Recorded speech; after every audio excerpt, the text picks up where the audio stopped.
Hello छात्रों, आप सभी का स्वागत है आपका अपने यूट्यूब चैनल स्टार एजुकेशन पर। मैं लक्ष्मण सिंह लोधी आप सभी का स्वागत करता हूं। आपके लिए फिर से 12th फिजिक्स की वीडियो लेकर आया हूं। आज की वीडियो में हम ओमीय प्रतिरोध और अनोमीय प्रतिरोध के बारे में अध्ययन करेंगे। तो आइए चलते हैं हमारी वीडियो की ओर और देखते हैं आज का हमारा वीडियो। तो हमारा आज का टॉपिक रहेगा ओमीय प्रतिरोध व अनोमीय प्रतिरोधों को समझाइए। सबसे पहले हेडिंग बनाएंगे हम ओमीय प्रतिरोध। क्या बनाएंगे? ओमीय प्रतिरोध। तो ओमीय प्रतिरोध जैसे कि नाम से स्पष्ट है, ओमीय ना ओम, ठीक है। तो वे प्रतिरोध जो ओम के नियम का पालन करते हैं ओमीय प्रतिरोध कहलाते हैं। क्या? वे प्रतिरोध जो ओम के नियम का पालन करते हैं ओमीय प्रतिरोध कहलाते हैं। अब जैसे कि सभी धात्विक चालकों को ओमीय प्रतिरोध कहते हैं। जितने भी धात्विक चालक हैं वे सब क्या है? ओमीय प्रतिरोध है। क्या है? ओमीय प्रतिरोध है। जैसे कि उदाहरण लिखा जाएगा Ag, Au, Al, Ag, Au, Al, Cu, Fe। जितने भी धात्विक चालक हैं सभी क्या कहलाएंगे? ओमीय प्रतिरोध। ये क्या हमारे ओमीय प्रतिरोध है, ठीक है। और अब इसके बाद में क्या आता है? धारा और विभवांतर के मध्य। धारा और विभवांतर के मध्य खींचा गया ग्राफ क्या होता है? एक सरल रेखा होता है। किसमें? ओमीय प्रतिरोध में। धारा और विभवांतर के मध्य खींचा गया ग्राफ सदैव क्या होता है? सरल रेखा होता है। ओमीय प्रतिरोध के लिए। सर किसके लिए? ओमीय प्रतिरोध के लिए। हमने क्या किया?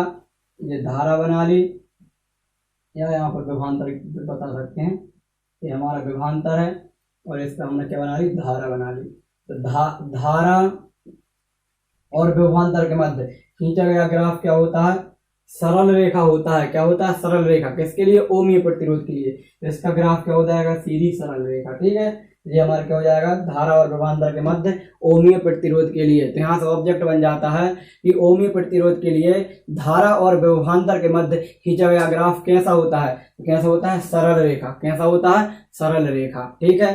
फिर इसके बाद में फिर आता है हमारा अनओमीय प्रतिरोध। अनओमीय क्या हेड बन जाएगी? अनओमीय प्रतिरोध। यानी वे प्रतिरोध जो ओम के नियम का पालन नहीं करते क्या कहलाते हैं? अनोमीय प्रतिरोध। वे प्रतिरोध जो ओम के नियम का पालन नहीं करते क्या कहलाते हैं? अनोमीय प्रतिरोध। जैसे में आ जाएगा डायोड। इसे हम डिटेल से आगे पढ़ेंगे। ये परिपथों में लगा रहता है। डायोड, ट्रांजिस्टर, आईसी परिपथ, ठीक है। आईसी परिपथ आईसी आपने देखी होगी, बहुत से उपकरणों में लगी रहती है। इंटीग्रेट सर्किट रहती है। इसमें बहुत सारे उपकरण एक साथ जुड़े होते हैं, वो आईसी परिपथ होती है। इसको हम डिटेल से आगे पढ़ेंगे। तो क्या होंगे? अनोमीय प्रतिरोध। वे प्रतिरोध जो ओम के नियम का पालन नहीं करते क्या कहलाते हैं? अनोमीय प्रतिरोध। तो ये हमारे जैसे करके उदाहरण के रूप में हो जाएंगे डायोड, ट्रांजिस्टर, आईसी परिपथ आदि, ठीक है। अब इसमें अनोमीय प्रतिरोध के लिए किसके लिए? अनोमीय प्रतिरोध के लिए धारा और विभवांतर के मध्य खींचा गया ग्राफ आवश्यक रूप से सरल रेखा नहीं होता। ध्यान रखना, अनोमीय प्रतिरोधों के लिए धारा और विभवांतर के मध्य खींचा गया ग्राफ अनोमीय प्रतिरोध वो सरल रेखा नहीं होता। आवश्यक रूप से सरल रेखा नहीं होता। होता तो लेकिन आवश्यक नहीं, सरल रेखा ही रहे। जैसे कि हमारा एक विभवांतर हो जाएगा, यहाँ धारा हो जाएगी, ये मूल बिंदु हो जाएगा O, ठीक है।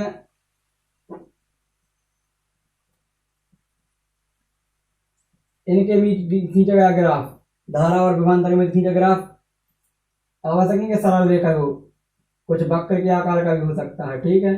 और क्यों सीधा सरल रेखा भी हो सकता है आगे जाके, ठीक है। तो आवश्यक नहीं है वो क्या सीधा सरल रेखा हो। तो हमारा क्या हो जाएगा? धारा और विभवांतर के मध्य ग्राफ किसके लिए? अनोमीय प्रतिरोध के लिए। किसके लिए? अनोमीय प्रतिरोध के लिए, ठीक है। ये धारा विभवांतर के मध्य ग्राफ हो गया। अब आता है हमारा प्रतिरोधों का संयोजन। पहले हमने किसका पढ़ा था? संधारित्रों का संयोजन। किसका पढ़ लिया है?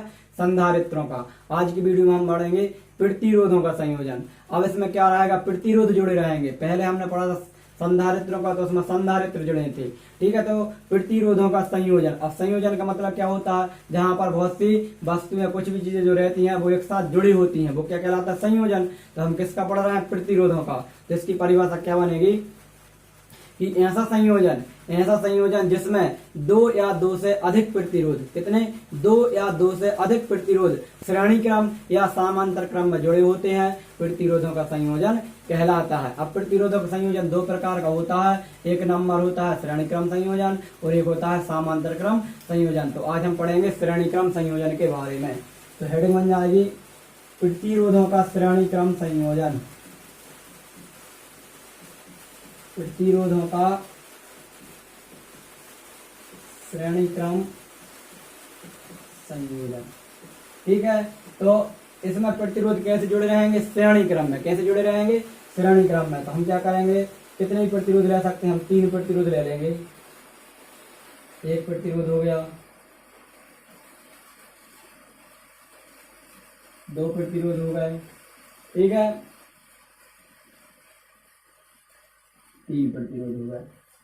हमने क्या किया, पहले प्रतिरोध के पहले सिरे को सेल या बैटरी के धन ध्रुव से जोड़ दिया, ठीक है, और सबसे लास्ट वाले प्रतिरोध के दूसरे सिरे को उसी सेल या बैटरी के ऋण ध्रुव से जोड़ देंगे, उसी सेल या बैटरी के से जोड़ देंगे, ऋण ध्रुव से जोड़ देंगे, ठीक है। अब श्रेणी क्रम में धारा का मान बिल्कुल सदैव समान रहता है, इसमें धारा प्रवाहित होगी आई, ठीक है, आई धारा क्या होती है, धारा की दिशा होती है धन ध्रुव से ऋण ध्रुव की ओर, यहाँ जाएगी और यहाँ आकर समाप्त हो जाएगी। इसके लिए प्रतिरोध हो जाएगा R1, ये हो जाएगा हमारा प्रतिरोध R2 और ये हो जाएगा हमारा प्रतिरोध R3। 3 प्रतिरोध जोड़ दिए। इसके लिए विभवांतर हो जाएगा V1, इसके लिए विभवांतर V2 और इसके लिए विभवांतर V3। क्योंकि श्रेणी क्रम में धारा का मान समान रहेगा और प्रतिरोध का मान समान नहीं रहेगा और विभवांतर का मान भी समान नहीं रहेगा। प्रतिरोध तो अलग अलग है लेकिन विभवांतर का मान भी इसमें क्या रहेगा, अलग अलग श्रेणी क्रम में, ठीक है।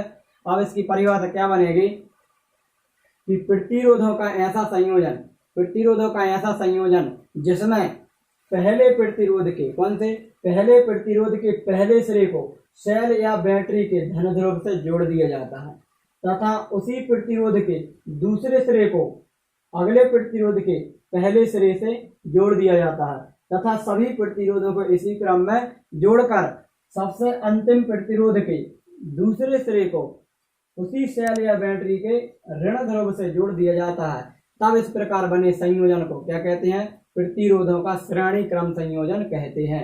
ये हमारा सेल है, सेल या बैटरी हो सकता है, ठीक है। अब इसके लिए माना, तो माना हमारे चित्र में दिख रहा है, जो चित्र में वो हमारा माना हो जाएगा। तो लिख लेंगे माना कि 3 प्रतिरोध R1, R2, R3 तथा इनके विभवांतर V1, V2, V3 हैं एवं एक समान प्रवाहित धारा क्या है, I है। तब इसके बाद क्या लिखेंगे, पहले प्रतिरोध के लिए, पहले की बात चलेगी, लिख लेंगे पहले प्रतिरोध के लिए ओम के नियम से,